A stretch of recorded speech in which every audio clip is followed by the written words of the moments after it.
दीपो स भगवा अरहम सम्मा संबुद्धो विद्या चरण संपन्नो सगुतो लोक विदु अनुत्तरो पुरी सम्मा सारथी सत्था देव मनुष्यानम बुद्धो भवताति। जो व्यक्ति, जो नर नारी या कोई अन्य जेंडर भी इस पूरे के पूरे आधार को पूरा करेगा, ये गणित है, ये आधार है, ये पहचान है एक बुद्ध की, जो इसे पूरा करेगा वो बुद्ध हो सकता है। दोस्तों जय भीम, मैं संदीप बौद्ध, स्वागत है आप सभी का आपके अपने चैनल मेरा भारत में। दोस्तों अयोध्या में स्थापित होने वाली मूर्ति को सभी के सामने पेश कर दिया गया है। उसमें बस प्राण डलने बाकी हैं, जिसकी प्रक्रिया कल यानी कि 22 जनवरी को होगी।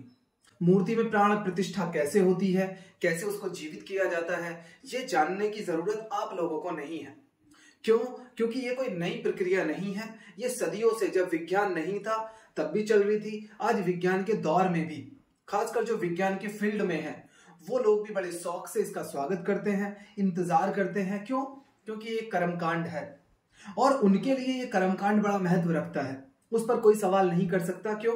क्योंकि उनकी श्रद्धा है, और जहां श्रद्धा होती है वहां आदमी को शांत रहना पड़ता है, भले वो उसे सही लगे या गलत लगे। हम लोग इस बात पर चर्चा नहीं करेंगे कि मूर्ति में कैसे प्राण डाले जाते हैं, मूर्ति को कैसे जीवित किया जाता है।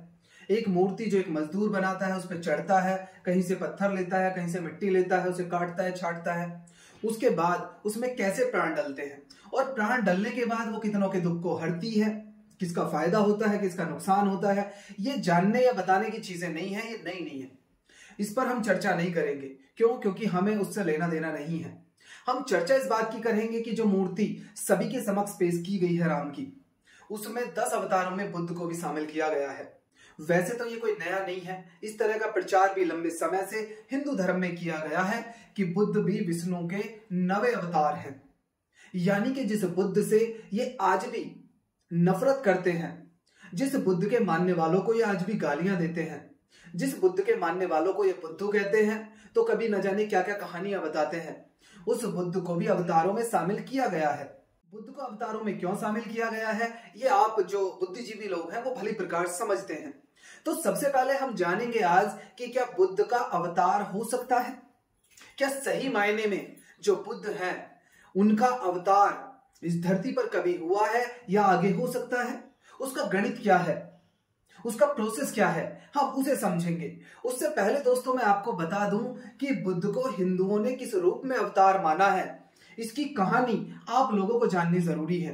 वैसे तो इसकी कई कहानियां हैं, लेकिन जो सबसे ज्यादा प्रासंगिक कहानी है, जिसका वर्णन बाबा साहब डॉक्टर अंबेडकर ने भी किया है, वो कहानी इनके पुराणों से ली गई है और बड़ी महत्वपूर्ण है।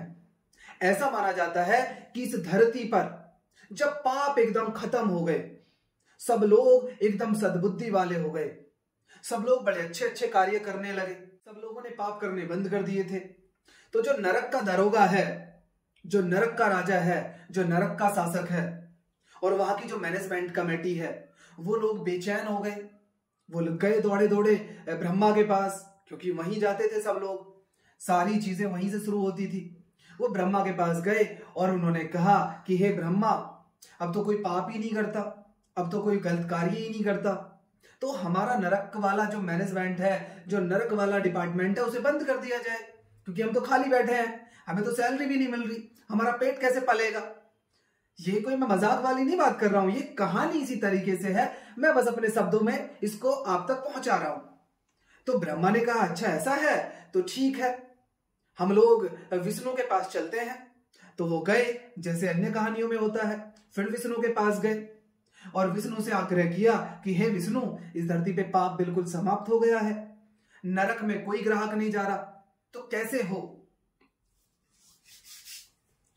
तो विष्णु, जैसा कि वो पहले से करता आया था अवतार लेके, तो उसने फिर से कहा कि आप निश्चिंत रहे, मैं जल्दी ही बुद्ध के रूप में अवतार लूंगा और मैं लोगों को पथ भ्रष्ट करूंगा। आप समझ रहे हो? ये कहानी बुद्ध के बारे में सबसे ज्यादा प्रचलित है हिंदू धर्म ग्रंथों में। यानी कि हिंदुओं के हिसाब से बुद्ध ने लोगों को पथ भ्रष्ट किया है। और जिन लोगों को ये कहानी झूठी लगती हो, वो लोग बुद्ध के बारे में कभी शंकराचार्य से बात कर लें। अभी जो अंधा है, भद्राचार्य है, उसने जल्दी में भी कहा था कि मोदी को जानकारी नहीं है कि बुद्ध ने हिंदू धर्म का कितना नुकसान किया है। ऐसा उसने बयान दिया था, आज भी पेपर में मिल जाएगा। अगर किसी को लगता है कि बुद्ध से इनको प्यार है तो कभी जाइए इनके पास, इनके धर्म गुरुओं से पूछिए, कथावाचक तक बुद्ध के बारे में जो गाथाएं बताते हैं उनसे पूछिए। कितनी नफरत, कितना ईर्ष्या, कितना दर्द बुद्ध के खिलाफ उनके भीतर भरा हुआ है। तो इस कहानी के माध्यम से बुद्ध को जोड़ा गया हिंदू धर्म से। अब ये जोड़ने का जो सिस्टम है हिंदू धर्म में, ये बड़ा काबिले तारीफ है। इसी की वजह से आज तक हिंदू धर्म में जो बुराइयां हैं वो छिप जाती हैं। क्यों छिप जाती हैं? क्योंकि इनका एक गणित है सीधा सा कि आप ईश्वर को मानो मत मानो, इनके लिए मायने नहीं रखता। आप ईश्वर का विरोध भी करो तो भी कोई बात नहीं, आप किसी भी जाति में, किसी भी वर्ण में ईश्वर भी बना लो तो भी कोई बात नहीं। बस जाति व्यवस्था, वर्ण व्यवस्था में विश्वास रखने वाले आप रहो। ब्राह्मण को शीर्ष मानो। और इसकी पराकाष्ठा आप कैसे मानोगे कि इस देश में ईश्वर बनना आसान है, ईश्वर बनना, लेकिन ब्राह्मण बनना बड़ा मुश्किल है। इस देश में भले क्षत्रिय वर्ण में ईश्वर बनाया, उनसे भी किसके? ब्राह्मण के पैर पुजवा दिए। क्योंकि राम के गुरु भी कौन? ब्राह्मण। उनके पैर खूब छुए वशिष्ठ के।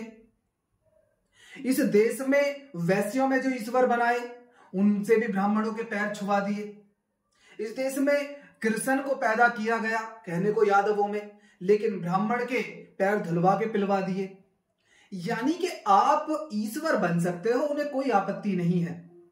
चमारों में गुरु रविदास जी को इन्होंने ईश्वर बना दिया, उन्हें कोई आपत्ति नहीं है। आप बाबा साहब डॉक्टर अंबेडकर को ईश्वर मानने लगो, उन्हें कोई आपत्ति नहीं है। सवाल आपत्ति का तब आता है जब आप इनकी वर्ण व्यवस्था को, इनकी जाति व्यवस्था को नकारते हो। सवाल तब आता है जब आप ब्राह्मणों की सर्वोपरिता को, सर्वश्रेष्ठता को खारिज करते हो। समस्या वहां पैदा होती है। और इन्हें बुद्ध से भी कोई समस्या नहीं है, बुद्ध के मानने वाले उन लोगों से इन्हें समस्या है, या बुद्ध के उन सिद्धांतों से समस्या है जहां पर ब्राह्मणों की श्रेष्ठता को नकारा गया है। साथियों, ये कहानी तो हमने जानी कि बुद्ध को किस रूप में इन्होंने अवतार अपना घोषित किया। अब हम समझते हैं कि क्या बुद्ध अवतार हो सकते हैं? क्या सही मायने में बुद्ध ने कभी अवतार लिया था या ले सकते हैं? तो साथियों, इसका बहुत छोटा सा नियम है। बुद्ध कौन होता है, इसकी बाकायदे डेफिनेशन है। सबसे पहली बात तो आप जान लें कि अवतार हमेशा पैदा हुए हैं।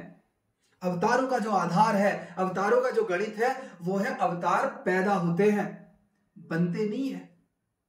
और आप जितने भी अवतारों के बारे में जानोगे, हालांकि हिंदू धर्म के हिसाब से बात कर रहा हूं मैं, लेकिन अगर आप बाबा साहब डॉक्टर अंबेडकर के गुरु महामना ज्योतिबा फूले जी की गुलामगिरी पढ़ोगे तो वहां अवतारों का सच भी जान लोगे। लेकिन फिर भी मैं हिंदू धर्म के हिसाब से ही बता दूं तो हिंदू धर्म में अवतार हमेशा पैदा होते हैं, कभी कोई बना नहीं है। लेकिन प्यारे साथियों, बुद्ध कभी पैदा नहीं होते। बुद्ध बन सकते हैं और कोई भी बुद्ध हो सकता है। उसके लिए उसका नियम है। कौन सा नियम है? इतिपो स भगवा अरहम सम्मा संबुद्धो विद्या चरण संपन्नो सगुतो लोक विदु अनुत्तरो पुरी सम्मा सारथी सत्था देव मनुष्यानम बुद्धो भवताति। जो व्यक्ति, जो नर नारी या कोई अन्य जेंडर भी इस पूरे के पूरे आधार को पूरा करेगा, ये गणित है, ये आधार है, ये पहचान है एक बुद्ध की, जो इसे पूरा करेगा वो बुद्ध हो सकता है। बुद्ध अवतार नहीं हो सकते। क्यों? क्योंकि बुद्ध पैदा नहीं होते, बुद्ध सिर्फ बनते हैं। और सिद्धार्थ गौतम भी बने हैं और उन्होंने कहा है कि कोई भी बुद्ध हो सकता है। इसलिए प्यारे दोस्तों, ये बुद्ध को अवतार कहें या जो कहें, लेकिन आप बाबा साहब डॉक्टर अंबेडकर की 22 प्रतिज्ञाओं पे अडिग रहना, आप उन्हें मजबूती से लोगों तक पहुंचाना और अपने जीवन में अंगीकार करना। और मैं इनसे भी कहूंगा कि तुम हर वर्ण, हर जाति के अवतार बना दिए तुमने, लेकिन उनका मालिक कौन बन के बैठा है? उनसे पैर कौन छुआ रहा है? ब्राह्मण। मंदिर बने हैं, उनके मालिक, उनके कर्ता धर्ता कौन है? ब्राह्मण। अगर मैं राम की भी अवतार की बात करूं तो राम क्षत्रिय है, और क्षत्रियों का कोई मतलब ही नहीं है राम मंदिर से। आप समझते हो? उस ट्रस्ट में क्षत्रिय है ही नहीं। बुद्ध को आप अवतार कहते हो, लेकिन बुद्ध के मानने वालों को आप बड़ी नफरत करते हो, गालियां देते हो। क्यों भाई? बुद्ध के मानने वाले तो जो बुद्ध की शिक्षाएं हैं उन्हीं को प्रचारित करते हैं ना, ऐसा तो नहीं है वो अपनी तरफ से करते हैं। तो साथियों, इनके षड्यंत्र को पहचानो, ये आज नया नहीं है, इसको ये मजबूती से स्थापित कर रहे हैं। लेकिन आप अगर बाबा साहब डॉक्टर अंबेडकर की शिक्षाओं को पढ़ोगे, उनकी शिक्षाओं को जानोगे, तो आप समझ पाओगे कि अवतार बुद्ध को क्यों बनाया गया है। और उसके लिए आप बाबा साहब डॉक्टर अंबेडकर की एक किताब, कौन सी, हिंदू धर्म की पहेलियां, ये भी पढ़ सकते हो। बहुत आसान शब्दों में बाबा साहब ने समझाया है आपको। तो साथियों, मैं आपसे यही आग्रह करूंगा कि एक तो 22 जनवरी से हमारा कोई लेना देना नहीं है, और जहां तक हिंदुओं के द्वारा अयोध्या में राम की मूर्ति में बुद्ध को स्थापित करने की बात है, तो वो कर सकते हैं, वो करें, लेकिन हम बुद्ध को किस रूप में देखते हैं ये हम कभी ना भूलें। और साथ में ये कभी ना भूलें कि ये धरती बुद्ध की है, और दुनिया में इसकी पहचान, भारत देश की पहचान सिर्फ बुद्ध से है, सम्राट अशोक से है, उससे ज्यादा ना कभी थी और ना कभी हो पाएगी। धन्यवाद। जय भीम।